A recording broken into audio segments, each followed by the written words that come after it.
Halo Bang Edi, apa kabar? Sorry ya. Sekarang ini di sini udah jam 1, berarti di Jakarta udah jam 6.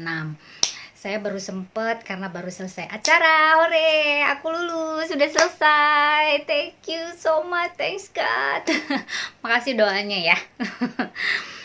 Tapi saya masih seperti dikejar-kejar utang karena saya sudah janji mau menjawab semua pertanyaannya Mas Edi. Oke, Mas Edi. Gini ya, em, saya bangga dengan apa yang sudah pencapaian sampai saat ini. Sekarang tinggal apa yang saya lakukan bisa bermanfaat untuk orang banyak atau tidak. Nah, itu juga PR ya. Oke, siap, I'm ready. Kita pertanyaan yang pertama adalah, Anda lebih dulu dikenal sebagai publik, sebagai bintang sinetron, namun kini lebih banyak tampil sebagai seorang psikolog. Kangen gak sih main sinetron? Oh, saya dikenal sebagai psikolog ya. Alhamdulillah ya. Ya, kangen banget. Kangen banget main sinetron. Karena sinetron adalah bagian dari belahan hidup saya. Sinetron adalah yang membesarkan saya gitu ya. Oke. Tapi intinya, sinetron itu membuat saya menjadi lebih bergairah. Apapun bisa dilakukan, bisa diperankan, bisa dimainkan melalui sinetron itu. Jadi peran apa saja saat itu saya ambil. Dari mulai antagonis, dari mulai saya menjadi istri tukang beca dan sebagainya, itu benar-benar saya ambil. Karena menjiwai sebuah peran itu adalah itu bagian dari karakter. Nah, inilah kayak psikologi itu kan berhubungan erat dengan karakter kan. Nah, jadi saya suka banget gitu. Jadi suka banget. Jadi misalkan sekarang ini kalau misalkan kamu jadi peran jahat ya, nanti tapi jahatnya jangan yang sampai marah-marah begini-begini. Saya hanya ini aja, hanya apa ya istilahnya? eh apa ya, mendalami peran itu supaya sesuai dengan apa yang dimau sama skenario nya gitu. Lalu, sinetron apa yang dulu pernah dimainkan yang amat berkesan dan membuat publik selalu ingat? Kalau nggak salah itu judulnya Cincin. Nah, di Cincin tuh peran saya antagonis ya, peran antagonis yang memang memaksakan kehendak pribadi maupun memaksakan anaknya lah, membuat si anak itu didikte lah, dan wah pokoknya yang segala sesuatu yang membuat orang jadi nggak nyaman deh ngeliat tingkah saya gitu loh, karena saya tuh orangnya yang sangat mencibir kayak gitu-gitu. Tapi ya mungkin pas ya perannya itu ya, makanya waktu itu saya tuh sebetulnya cuma 5 episode doang, saya hanya cuma buat 5 episode aja deh gitu. Tapi peran saya waktu itu apa ya, dibully gitu ya, sampai sampai akhirnya netizen tuh nggak suka banget gitu dengan adanya saya muncul pada saat di episode itu, karena saya di situ sama Dude Herlino ya, Naysila Mirdad, selalu ada Reina, ada lagi siapalah, pokoknya banyak banget deh di situ ya, ada Bang Anwar Fuadi, ada Mbak Mer gitu kan. Nah, di sana tantangan buat saya itu yang luar biasa deh gitu ya. Akhirnya feedback dari orang-orang itu walaupun tidak enak, tapi artinya orang itu menjadi eye catching gitu sayanya gitu. Di situ peran itu jadi muncul gitu kan. Jadi berwarna gitu. Akhirnya saya di apa ya, diperpanjang sampai 80 episode. Dari 5 episode jadi 80 episode. Oh my god. Nah, itu. Nah, alhamdulillah, tapi ya itu namanya rezeki ya kan gitu. Jadi saya juga terima kasih kepada Bang Noto Bagaskoro yang sudah mempercayai peran itu untuk saya. Tapi ya sekarang sudah almarhum, semoga arwahnya diterima di sisi Allah Subhanahu wa taala ya. Lalu next, kapan terakhir berakting sebagai seorang bintang sinetron, dan dalam sinetron apa, dan berakting dengan siapa lawan mainnya? Oke. Kapan terakhir? Yaitu 4 tahun yang lalu. 4 tahun yang lalu itu FTV ya, karena saya memang sejak saya ambil S3 saya tidak ambil lagi kegiatan syuting, karena menurut saya, mohon maaf, terlalu sibuk ya, memakan waktu loh yang harus fokus. Jadi saya harus memilih mana yang menjadi pilihan utama saya, yaitu kuliah, sekolah gitu kan. Nah, akhirnya saya betul-betul fokus dan saya tidak melakukan kegiatan syuting itu lagi. Tapi kalau sebagai narasumber, sebagai istilahnya yang tidak memakan waktu gitu ya, untuk memotivasi orang, diklat kayak gitu sih oke lah, sebagai pembicara gitu ya. Lawan mainnya waktu itu dengan Skolin, dengan Kartika Putri, kalau terus siapa lagi, Riana Dea gitu kan. Judulnya Di Tepi Danau Cinta. Di situ juga aku perannya jadi ibu jutek, ibu yang menyebalkan, ibu yang selalu memaksakan anaknya, mendikte dan sebagainya. Pokoknya itu mah juaranya Alita Gading. Tapi ya gimana lagi ya, tapi peran itu asik sih sebenarnya gitu, asik gitu. Saya justru berperan di luar dari kebiasaan, itu tantangan buat saya gitu. Jadi kalau saya tidak bisa memerankan itu, artinya saya tidak berhasil gitu. Kalau yang biasa-biasa aja, yang biasanya juga biasa kan gitu. Tapi kalau memerankan satu tokoh gitu yang memang di luar dari kebiasaan orang gitu kan, yang membuat orang menjadi berbalik 180 derajat, nah itulah tantangannya. Itu saya suka banget. Tapi sekarang sejak saya praktek psikologi, saya sudah mengurangi peran-peran yang berbau-bau sadis. Karena saya punya pengalaman saat saya main antagonis tuh ya. Kalau saya main ke mall, ditoyor tau nggak, digituin, dijambak rambut saya, dijunggu, udah pokoknya ini banget deh, sadis banget gitu ya. Dibilang saya jahat lah, dibilang saya nggak tahu diri lah pokoknya. Tapi seneng banget kan, artinya peran saya sesuai dengan harapan tuntutan skenario, nah gitu kan, masuk berarti tuh ke peran itu kan. Orang yang nonton pun juga kayak ngerasa bahwa saya itu berperan beneran gitu kan, seakan-akan seperti itu. Tapi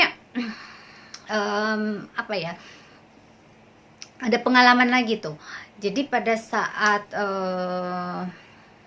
main sinetron yang mana tuh ya, yang tapi sudahlah, yang lain aja dulu. Oke, yang ini Anda juga sempat menjadi host atau juri acara pendidikan. Bisa dijelaskan bagaimana kenangan memandu acara tersebut? Itu mah acara top banget, top markotop. Jadi membangun inspirasi, mengumpulkan orang-orang cerdas, anak-anak cerdas di Indonesia untuk berlomba menjadi juara gitu kan, secara sportif. Itu keren banget gitu loh. Jadi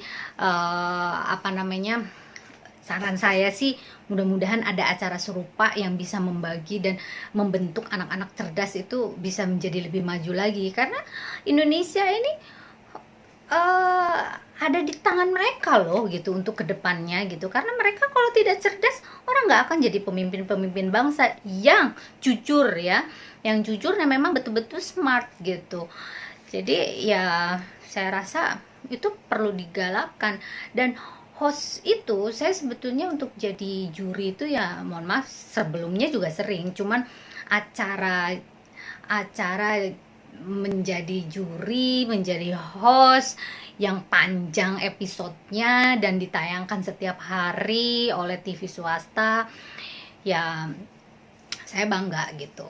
Saya bangga banget saya terpilih, dan saya terus mengasuh sekitar seasonnya itu berapa ya, 32 episode kalau nggak salah, 32 episode.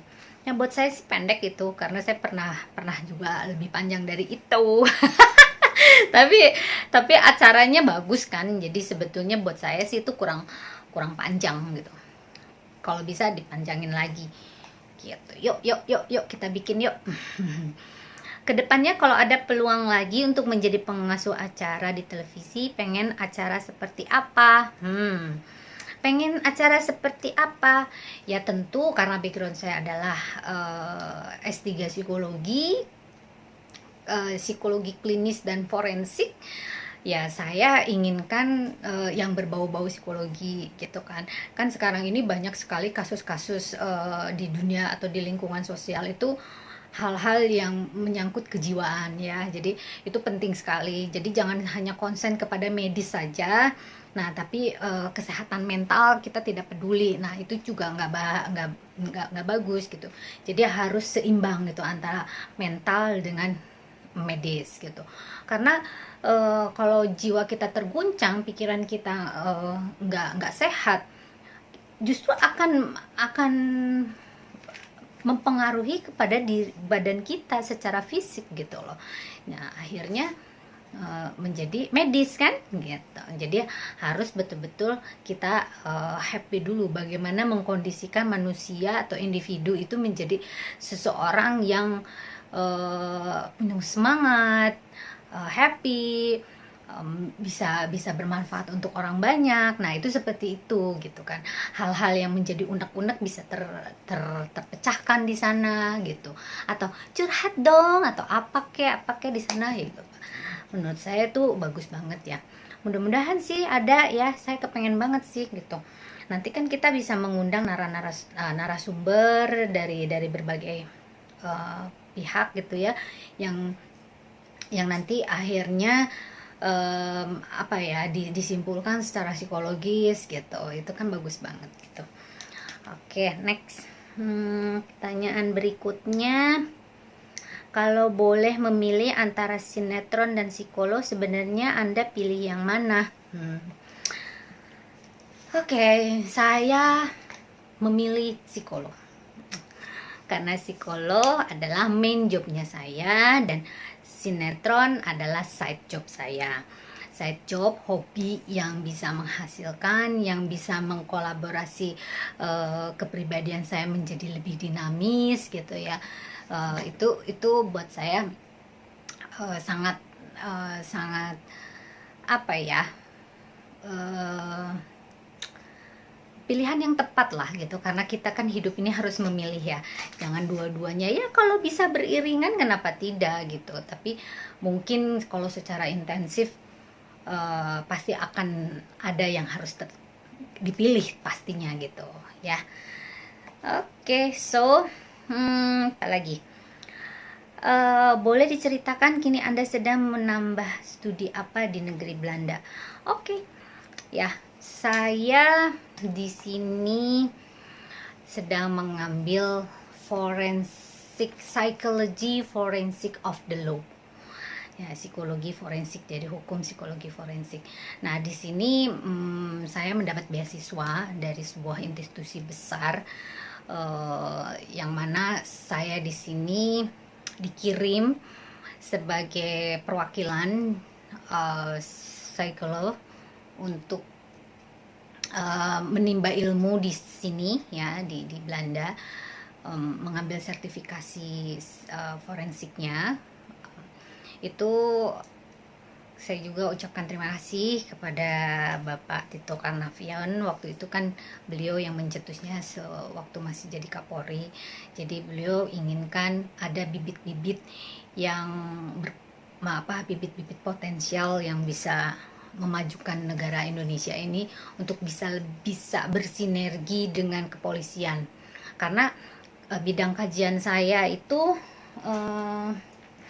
bidang kajian saya untuk S3 itu judulnya ini, pengaruh stres dan kepribadian tertutup terhadap kesejahteraan psikologis melalui mediator coping stres pada kelompok polisi. Nah, di sini juga ada hubungannya gitu loh. Jadi istilahnya hubungan antara kepolisian ini dengan hukum psikologi forensiknya, bagaimana nanti apa namanya, bisa bersinergi lah dengan polisi, mudah-mudahan itu. Dan saya rasa tidak ada salahnya, walaupun saya bukan dari kepolisian, tapi saya bisa menyumbangkan ilmu gitu ya, terhadap negara ini. Kenapa tidak gitu kan, mungkin akan lebih positif nantinya gitu. Dan jangan salah gitu, saya pun juga bersyukur dari sekian banyak psikolog saya yang terpilih, artinya tidak membuat saya sombong gitu, tapi saya pun juga justru ini adalah PR saya gitu, PR saya yang sangat berat gitu, yang harus saya emban gitu, karena saya satu-satunya. Mudah-mudahan semuanya bisa berjalan dengan lancar lah gitu ya. Doakan mudah-mudahan nanti awal Agustus saya bisa kembali ke Indonesia dan bisa memberikan satu dampak positif untuk negeri saya yang tercinta ini. Makasih Bang Edi, salam hangat ya, bye.